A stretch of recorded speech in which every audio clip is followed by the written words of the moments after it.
if we tune in and pay a bit more attention and look a little bit more closely, just slow it down, look a little bit more closely and understand the meaning they're making of their own behaviour, they're much more likely to engage because you're not coming from a deficit, let me convince you being bad and here's the way not to be naughty. You're interested in the way they're making meaning of the world.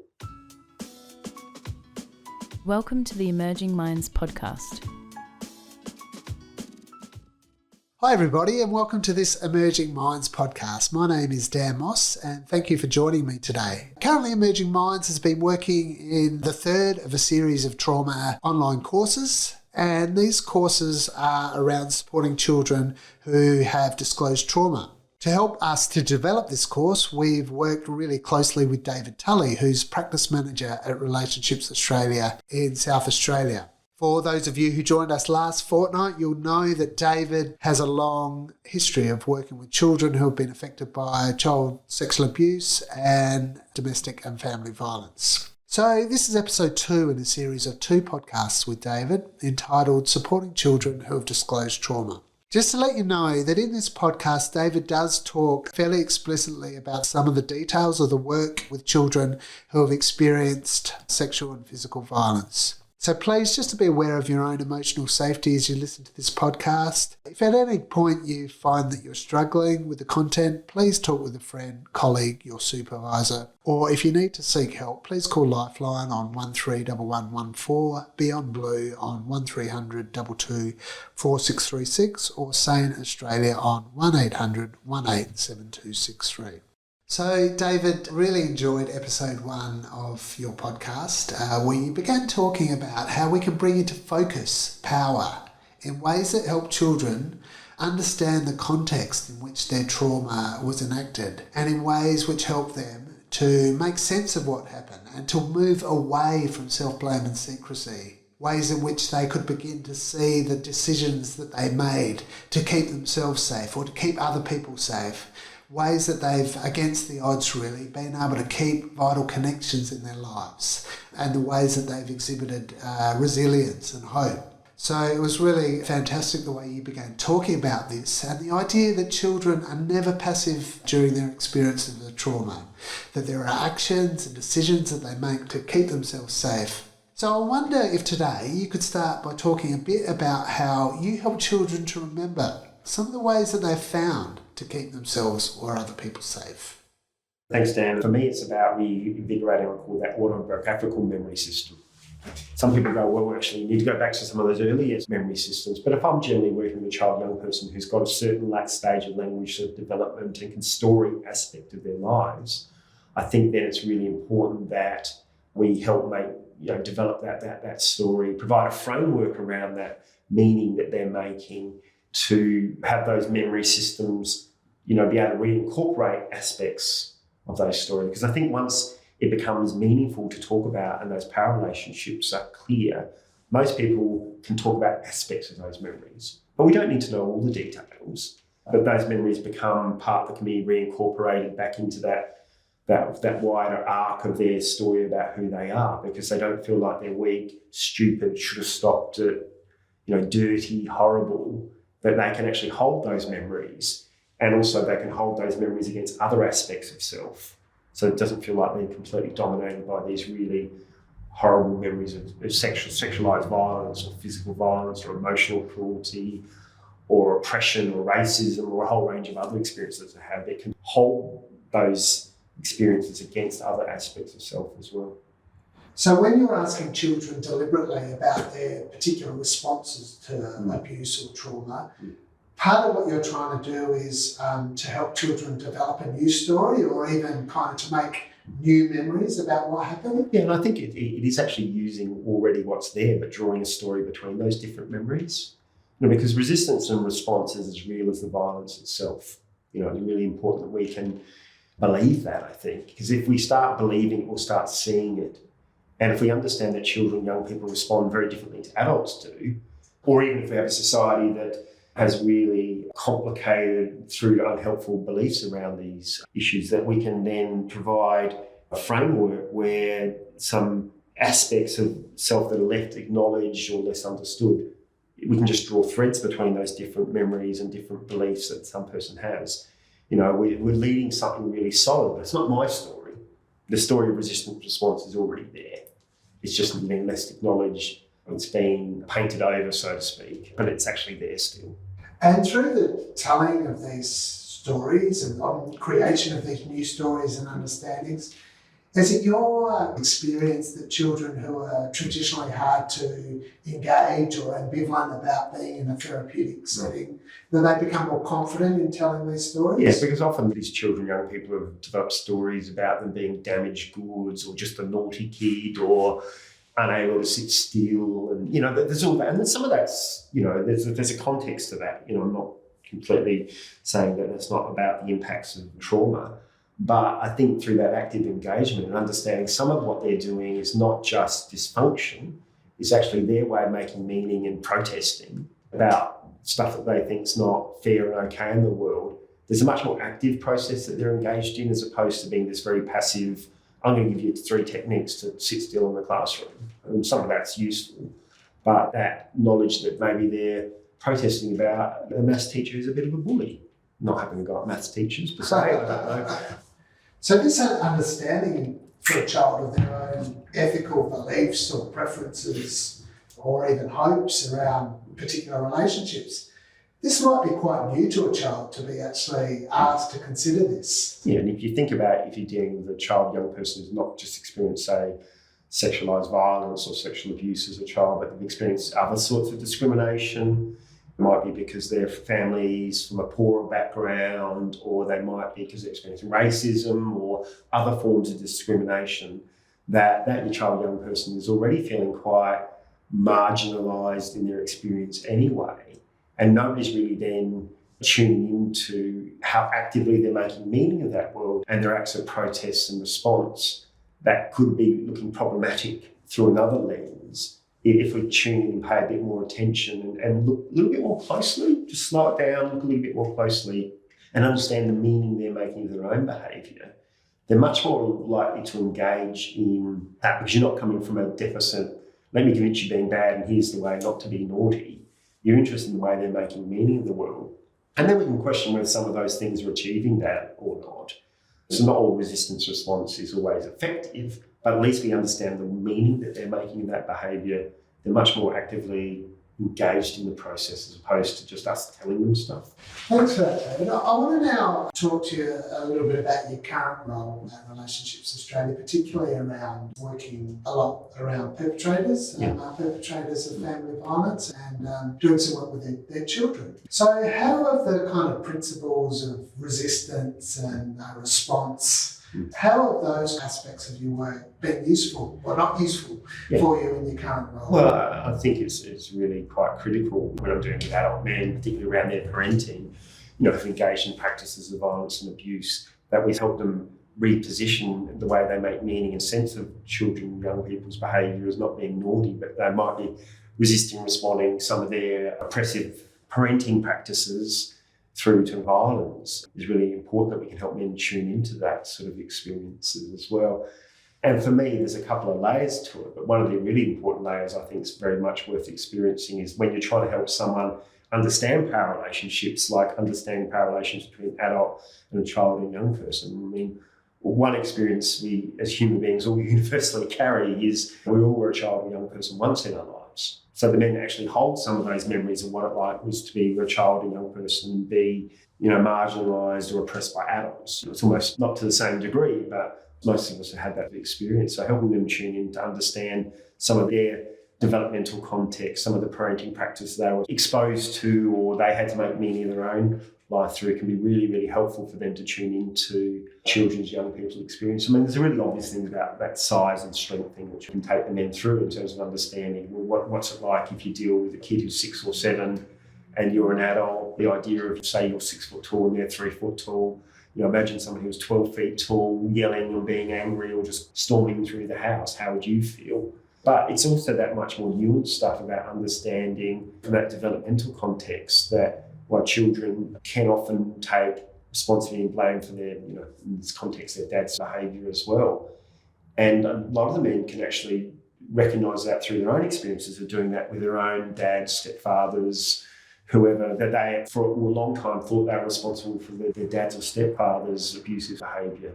And then we do some questioning called connecting through difference around understanding that you're sitting here and telling me that you as a child were really clear that that shouldn't have happened to your mum, but you felt that, maybe you should have stopped it and you should have been able to sort of, stop your dad doing that to your mum. But you've come to realise that that's not possible as well. What does it now tell you about what your child, Tim's going through at the moment as well? It's like, yeah, he must be really confused about whether he should be stopping it or not. And, I haven't really thought about it like that, but I just don't want to be like my dad. It's just horrible to think like I'm, now turning out like him as well. And then we say something like, well, do you think your dad would have been sitting here thinking about your experience like the way you're thinking about Tim's now? You're actually stopping enough to think that maybe Tim's being really, really confused about whose responsibility is it, and his mum's being hurt and he's being yelled at as well. So do you think your dad would have done that? Oh, no, he wouldn't have. Still, I'm just being like him. What do you think you now need to do that you're starting to think about Tim's experiences? So we can then take them through as a sort of a more action type conversation, but through that connecting through difference, through understanding their own experiences of abuse and violence as a child, as a way of positioning about how now they want to be a dad moving forward, can be a really grounded and also energised way of dealing with men who are using violence in their relationships. Okay, so you're talking to me a little bit about therapeutic processes with the fathers in this case. What about in Relationships Australia, where you're in a therapy room with a child who still has a great sense of connection and love for his or her father, but is also being affected by his use of violence, which he or she either sees perpetrated on the mother or towards themselves? What sort of therapeutic interventions are important in that case? Well, I think the most important thing is understanding that experience of, being subjected to violence and abuse or domestic violence or trauma is, again, understanding a relational context. I mean, this is not just some random stranger who's come to the house and assaulted his mum. This is somebody who's got a strong connection, his sense of story of who he is, his sense of place in the world, maybe connection to culture, a whole range of different things also comes through this person who's his dad as well. So first of all, understanding that. So if we go in with just, let me convince you what a bad, terrible, horrible man, he's a monster, or he's horrible approach, it doesn't allow the kid to carry that relational context, but also start to question some of the dad's behaviour at the same time. Often if we come in without understanding that developmental context, we can then try to convince the child of stuff and they can't have both. Sometimes it can be a bit like, okay, we need to talk about some of the wrong things your dad did, but you want to tell me some of the really good things about your dad as well. Like he takes me to footy, he helped me build my go-kart, and all those things are true as well. Okay, so now it's also, it's good to understand some of that stuff. So it must make it really hard to talk about it when he's doing the wrong thing as well. Do you think that if I understand he's not just always a bad man, does it make it harder or easier to talk about when he yells at mum or he yells at you or when he's hurt your mum? Because if I understand that, maybe we can do some more working about when he's not doing the okay thing as well. And if we can be clear that when he's not doing the okay thing, it's not your mum or your fault, it's his fault. Do you think you'd be up for talking about that? I think by acknowledging some of those other things, that developmental context I call it, that relational context, it allows that more complicated conversation to occur where a child, young person doesn't feel like they need to protect that person. And that's one of the really honourable little things about children. They look after adults, they try to protect those relationships as well. And going back a little while to where you were talking about an interest in children's response, often where the family member is using violence, the children might react or protest to that violence in ways that can have the child be seen as oppositional or a naughty kid or lots of different negative connotations. How do you, in your practice, help children move beyond those kind of descriptions? Yeah, like I'll give you a really practical example of that. Like I was a child who had broken a window in the house, for instance. So you just start with naughty kid, breaking a window, need to emotionally regulate, work out, stopping that behaviour. If you take the camera back and there was a whole other layer to what was going on, that child was doing things that once he saw his dad's pattern, and he understood his dad's pattern, his dad's working himself up pattern really, really well, that he knew his dad had come in, he knew he was in one of those sort of headspaces, he could tell that he was starting on mother sort of niggling her, just picking faults in the mum. So he's then started to be naughty, act up, to try to bring that energy that he could see going towards his mum across to him as well. And then the dad, angry with him, showing the room when he broke the window to get out the window, for instance. So that just gives you a bit of a story about this kid's, is it just being naughty, or is this actually a resistance response? And what does it say about that child that they're willing to take that risk of bringing harm to themselves? Think about this, a smaller person, dad's bigger, had used violence before because they wanted to protect their mother. There's something quite honourable in that. And if we can't honour those stories and we just don't slow down enough to bring the camera back a little bit, understanding children's behaviour, we miss a chance to, honour something about an amazing quality that Kai has, a loyalty, protectiveness, courage, a whole range of different qualities. But also we miss out on the way they've been active, not just passive in dealing with what's going on as well. Yeah, that's a really powerful story, David. Thank you for sharing that example. So within that, was it possible, do you think, for the child to make new meaning of that story of breaking the window? Yeah, you're countering a whole bunch of other stories the child's already been told about this behaviour. But I think once you slow it down and you could ask, well, even if the child's really struggling, you could then say, well, imagine if a friend of yours told you that same story, what would you say to your friend? Oh, they were really brave and they were really, smart and they were really clever. And, so why is it hard to acknowledge that you are brave, smart and clever as well? Sometimes people can have a lot of sympathy or even understand that power relationships when they look at other people's experience, not their own. So sometimes it can be really hard for a child when they're being, or a young person, to be labelled as being naughty, bad, off the rails, to accept some of this.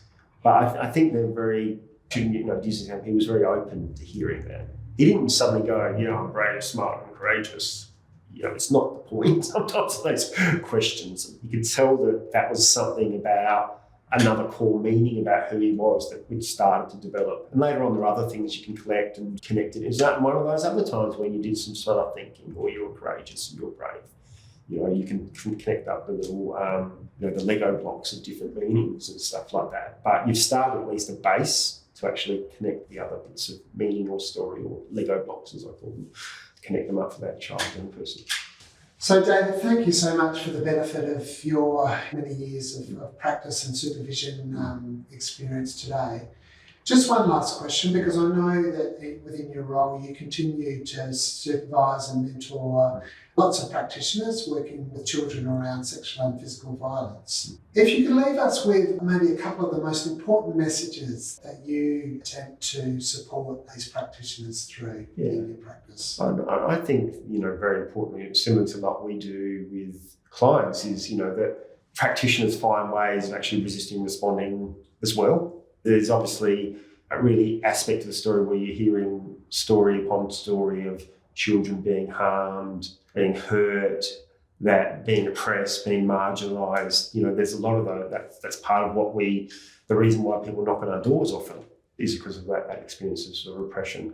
And it can be very easy as a practitioner to feel bogged down in that, and you can't shift and move that stuff. So as well as tuning into resistance and response for our clients, we need to also notice the really interesting, smart, clever, brave, courageous stuff that we do as therapists or as counsellors or as youth workers or as case managers, whatever our role is, to help children, young people manage some of those experiences of repression as well.